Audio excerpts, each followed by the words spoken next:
Hello, fellow dreamers. My name is Rashid, and welcome to Behind the Dream Show.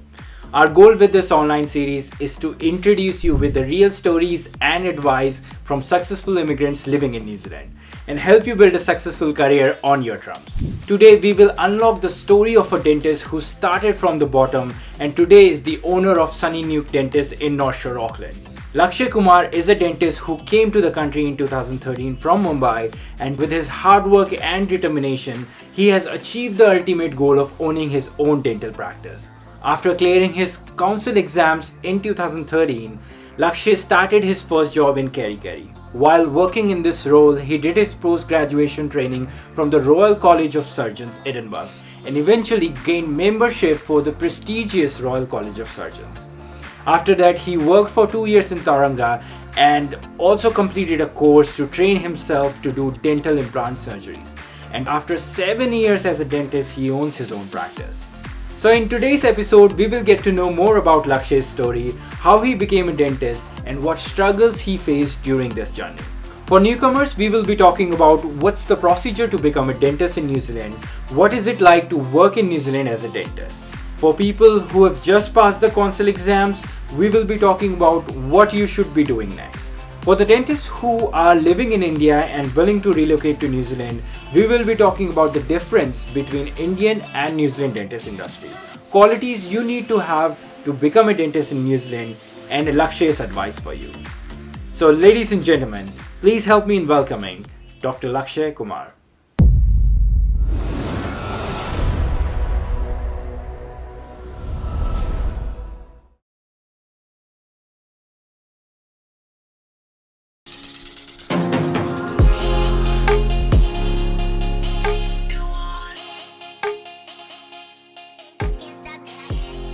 Hi Lakshay, welcome to Behind the Dream Show. So being honest, I'm really excited about today's interview because I've never really had a chance to talk to a dentist like this before.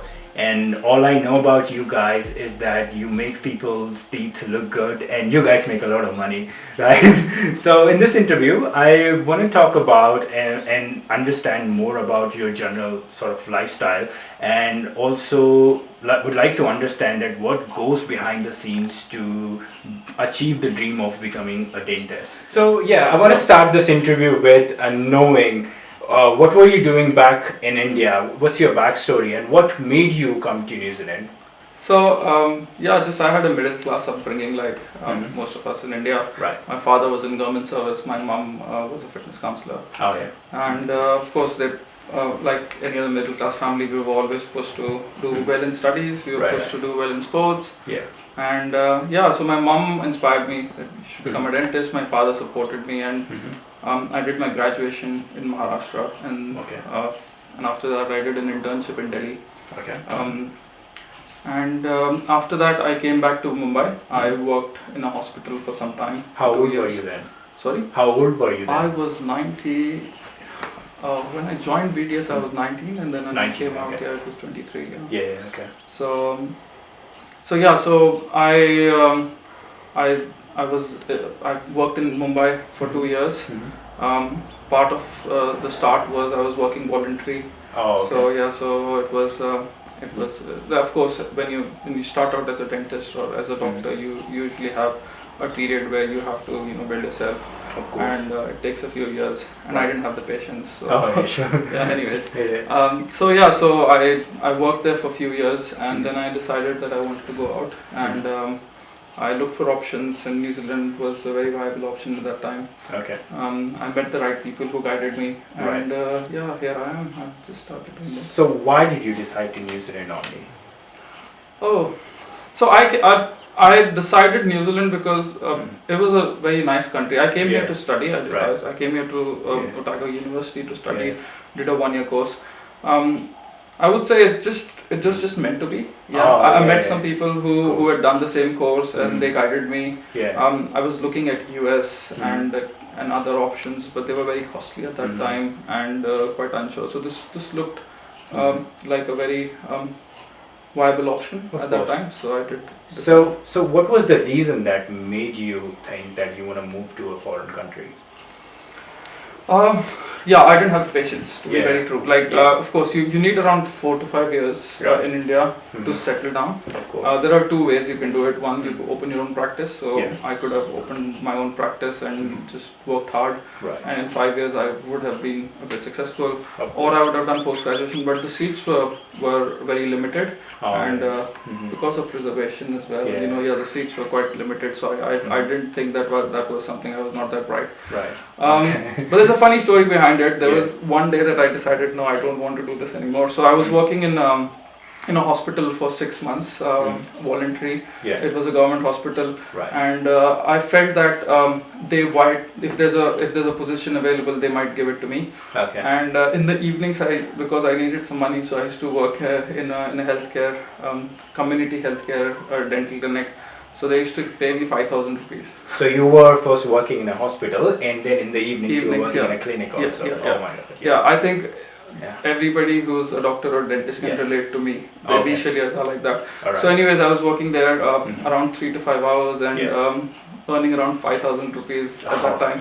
Yeah. I felt miserable, of Okay. course. And I used to go on my bike. Yeah. So Mhm. there was a watchman who used to open the gate for me.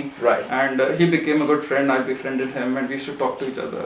Yeah. So one day he was like, I think I'm going back to my village. I was like, why, what happened? And he was like, no, it's very hard to live in Mumbai.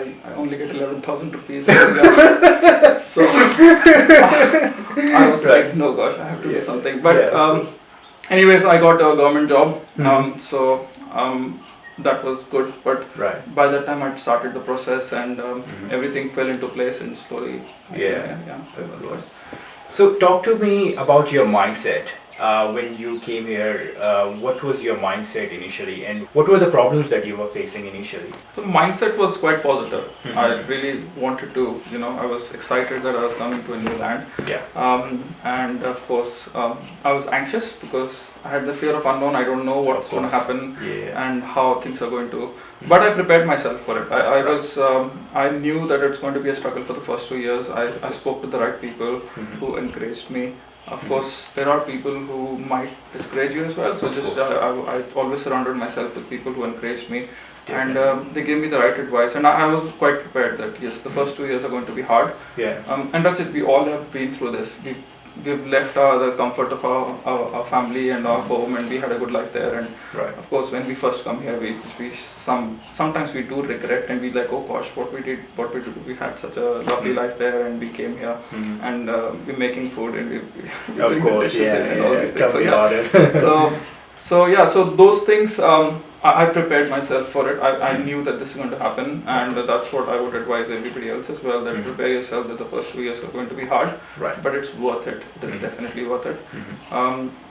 So yeah, that was my mindset at that time, and Mhm. I think that's what. So what were the problems that you faced problems? So yeah, so in terms I of think- looking for a job?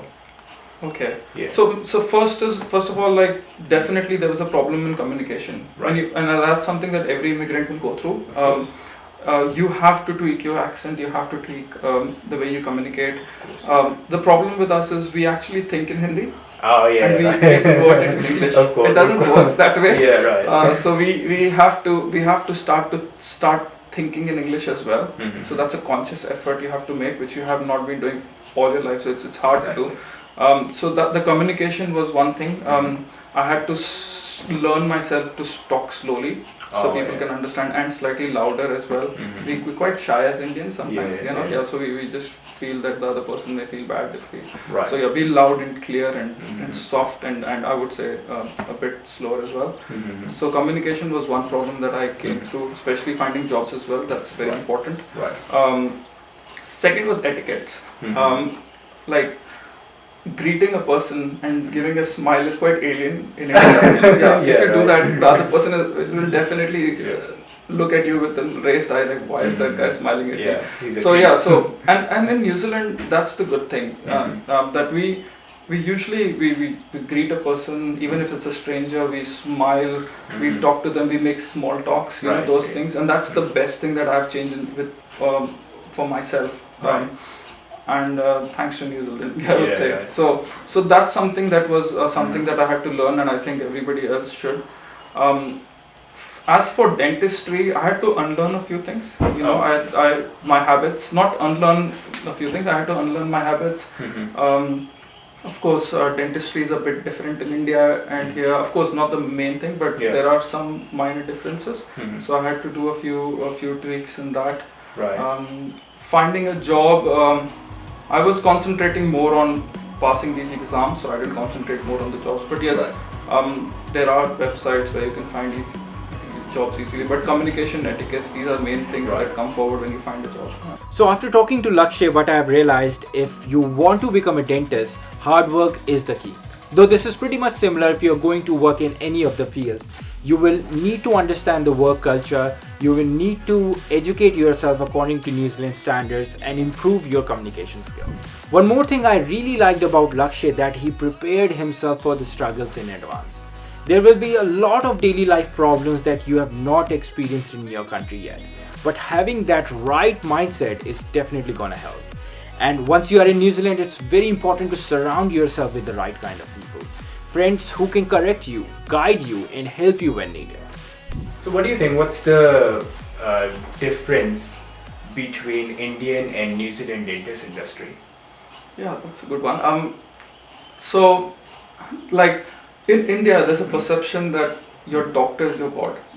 So yeah, of course, I'm not sure if it's true in this time or age, because there's a lot of violence going on doctors at this stage. But that's another topic. But if you trust your doctor, he's God for you. What he says is something that you will do. But in New Zealand, what patients want to be part of the decision-making process. They want to be informed. So I make sure that my patients are well informed. They know what procedure is going to happen, what are their options, what are the advantages, disadvantages, and what are the risks. Of course, the cost and the time that it's going to take. So I have to make sure that they understand all the options and they make a decision with me. Right, so they want to be more educated about the treatment. So, and that's how it should be. I see a lot of Indian dentists doing that as well in India nowadays. So, so that's something that was different. Other than that, in dentistry, there's a lot of emphasis. Of course, we do a lot of quantity in India than quality. And that's not because the dentist doesn't want to do quality. It's because it's a logistic and economics problem there. You see more people, you have to see more people, there's a population is more. And you're charging less, so to make the same numbers. Of course, everything has a business part to it as well. To make the same numbers, you have to see more people. And so I would say quantity takes, goes up, and it takes it takes the priority. And here, because we see less, we can give more time, more quality. So third thing I would say is work-life balance. In India, I was working morning 8:30 or 9 o'clock. I was out of my house by 8:30, and I used to come back around at 9 o'clock. So I was working 12 hours. I hardly had any weekends off. So Sunday was the only day where I used to just be at home. I don't know. I was young, so I had that energy to do it then. But as at this stage, I think I'm working 9 to 5. I'm not doing weekends as much. I spend more time with my friends, my family. I do what I like to do. I have more time to upgrade myself in my career, so I do a lot of courses. So that work-life balance is something that is something that should motivate a lot of people if they want to come to New Zealand as a dentist. I think money should not take priority over that. That sounds impressive. So how do you find a dentist industry generally for Indians in New Zealand? It's actually quite good. Means I would say, and with caution, that most of the dentists, Indian dentists, have a slight edge. May have a slight edge. I would say, not have a slight edge. May have a slight edge. One, because they do a lot of numbers. So you know, like dentistry or anything, if you do more numbers, you get mastery over it. The more you do. So that is something that I feel Indian dentists have. And when they come here, if they polish themselves and they tweak according to, then they will be really good dentists. But saying that means I have seen dentists who've been dentists for 10 years, 12 years, and who've done masters, and they've come and they couldn't pass the exams. And I've seen dentists who just passed out and they passed the exam. So it's just that you have to tweak yourself according to New Zealand. As I told you, you have to make sure that you inform the patients, you take care of them, and you do more quality work, all these things. So if a dentist is ready to tweak himself according to the system here, then yes. Means it's the same example, you know, like if Kohli, he's the number one batsman in the world, and if he might have a very good series in India, his high score, but when he comes overseas, if he doesn't adapt to the pitches, if he doesn't understand what the conditions are, he will fail. So that's interesting. So that's something you have to make sure that you might be the best dentist, but make sure you when you come to any other country or maybe for any other industry as well, when you come to, you make sure you change slightly to according to your environment. Of course, that sounds good. One thing that Lakshay really focused in his initial days were molding himself and adapting to the New Zealand dentistry environment. Knowing how to deal with patients, educating them, and improving your habits. One way I see to practice it even before you become a dentist in New Zealand is by talking to your friends and people who are already in this industry. I agree that's gonna take time, but it will be very helpful for you as a dentist in long term. And in New Zealand, pretty much in most of the jobs, work and life balance is great. You do get 4 weeks of annual leave that you can use to travel all around this beautiful country. So what would be your advice for people who are dentists in India and wanting to relocate to New Zealand? I'll just go through the procedure first and then I'll give you a few advices. Sure. But so the procedure goes like you can either do BDS here or you could do BDS in India and then you can get your registration here by doing some exams.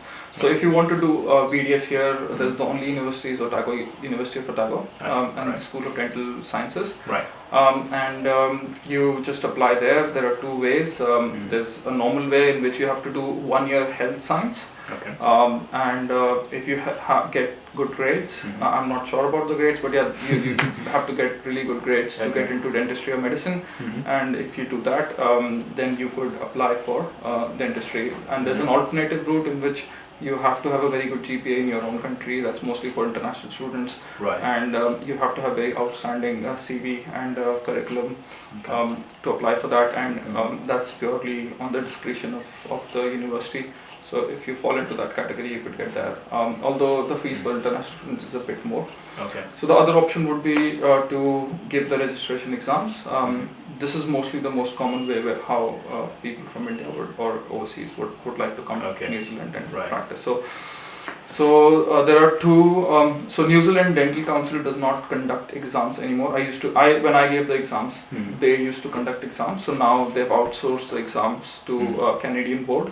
And another alternative way is that you could give the Australian Dental Council exams and get registration in Australia and then transfer registration to New Zealand. So these are some of the ways that you can become a dentist.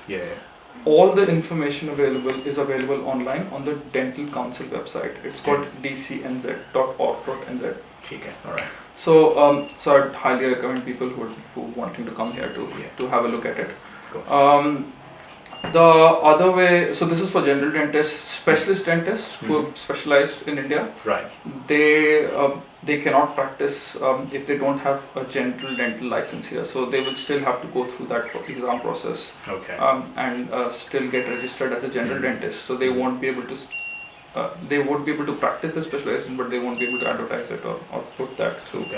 There is a specialist registration exam as well, but that's quite expensive, and what I've heard is difficult. But there's a whole process to that which I'm not very sure about.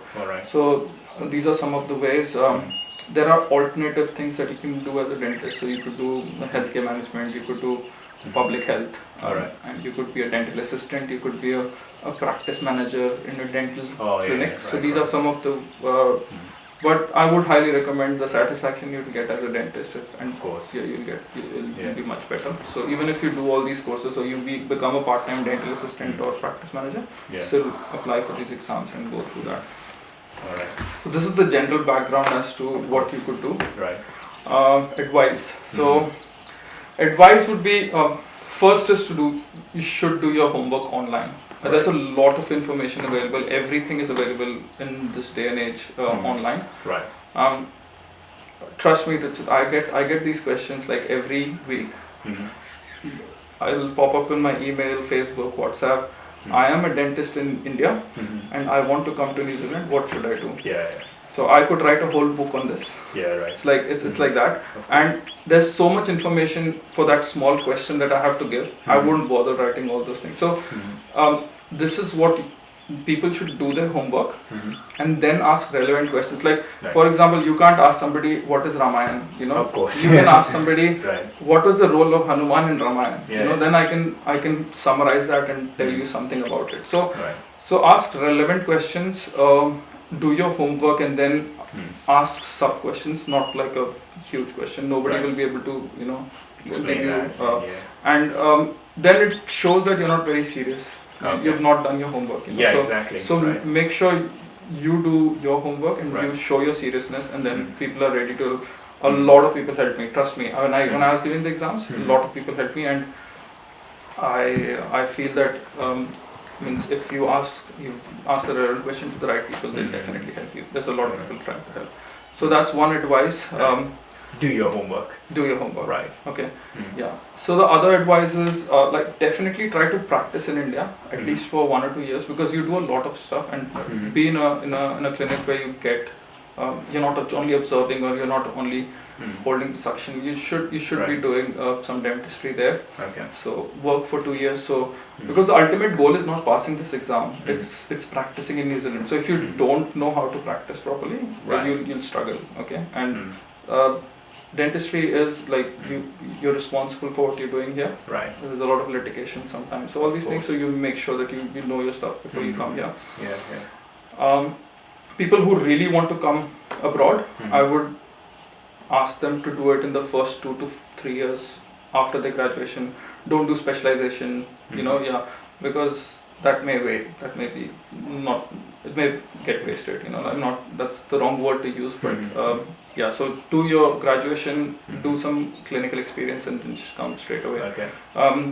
Of course, people who have clinics or who have businesses, I would highly recommend they don't close down their businesses and don't just just give all in and just come here. Just make sure you have a plan B as well.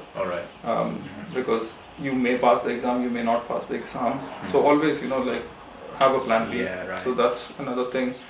I guess what I have understood by listening to you is that passing the exam is more important than just looking for the job, because it's harder. You don't have a job if you don't pass the exam. If you pass an exam, trust me, there are so many jobs available on the dental association website.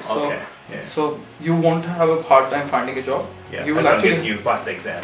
You'll have a choice. You'll actually have a choice. And that's another advice that I'd like to give. But it means find the right employer. Make sure you go for the right employer. So so these are some of the advices that I have. I'm sure this will be very helpful for everyone who's in India and willing to come to New Zealand. So Lakshay has clearly broken down, if you want to move to New Zealand and work as a dentist, you need to take care of these things.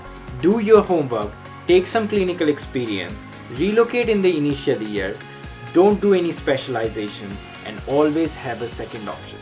Now we are going to talk about his advice for the people who live in New Zealand and pass the consul exam.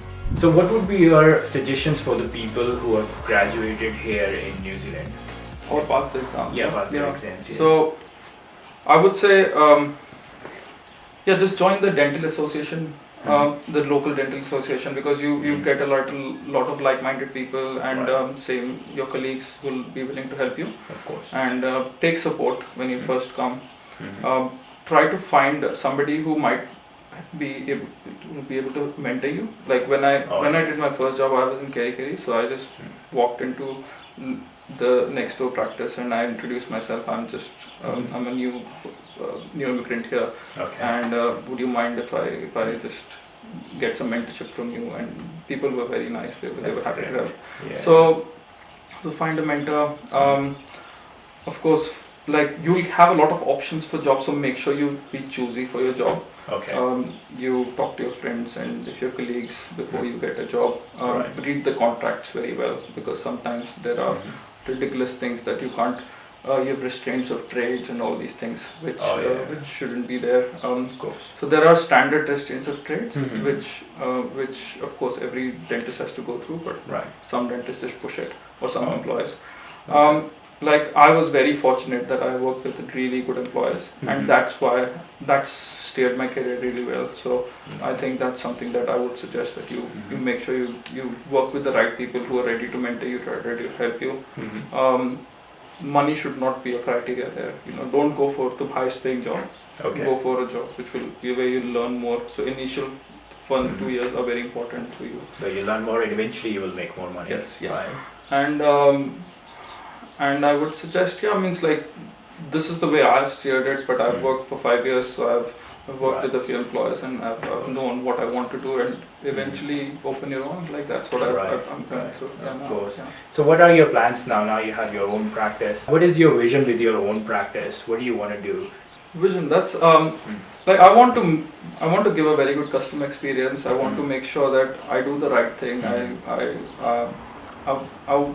my vision always, and this is not only because I've just opened my clinic, but before as well, that if somebody comes into my door and he sits in my dental chair, I should own him. He should just be my patient.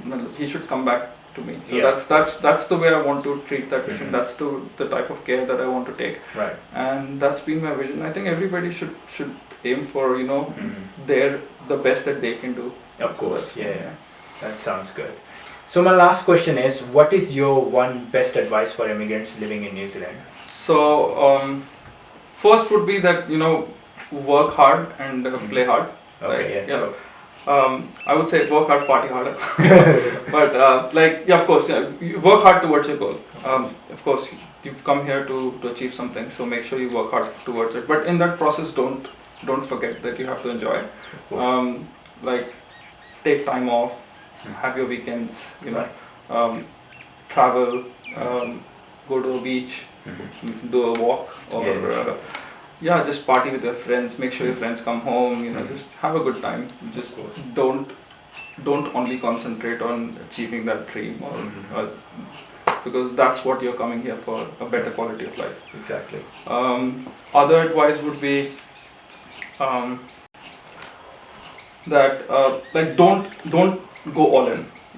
So always have a plan B in your life. Okay. Things may not work the way you want to. Immigrating to a country is a process. It's a very hard process. It was way easier 10 years ago, but now it's become so hard as well. Right. So things may not work the way you want. You may not like it here. Your partner might not like it here. Your children might not like it here. Your parents might need you back home, or your family might need, and you might have to go back. So always have a plan B. Like if you have a business, don't sell it. Make sure it's still working. Or if you have a job, if you can take a sabbatical for 1 year, take that and come here. Right. Just don't go all in. Always have that plan B, that buffer, because you never know what's going to happen. Yeah. Moreover, I would say just surround yourself with positive people. Right. There are a lot of positive people who will help you, who will encourage you. There are some people who will discourage you, who will scare you. Yeah. I'm not saying that they're wrong. They might want to. They might just be protecting you, but still, just try to be around positive people who help and encourage you. Right. Other thing is give back. Help each other, give back if you can. It doesn't cost you anything, Right. but it gives you a lot of satisfaction. Sure. You're doing that. And my last advice would be that share this video and support Rachit, because he's doing a really good job. He doesn't have to do this. He's getting a platform here for everybody of us to so that there's the right information available at one spot, and everybody can go and see that. And I really appreciate what he's doing, and hats off to you, man. Thanks, man. Thank you. I appreciate it. Good. And thank you so much for your time. I'm sure all this information is going to be very helpful for the people who are watching this show. Thanks. Thank you. Alright, thank you so much, fellow dreamers. I hope this interview gave you some great takeaways. Please make sure you follow, like, comment and share with all the people who think need this video. Let me know if you want to see someone specifically on the show, and make sure you join our Facebook group, which is a great place to meet some like-minded people. Thank you so much again, and I will see you in the next episode.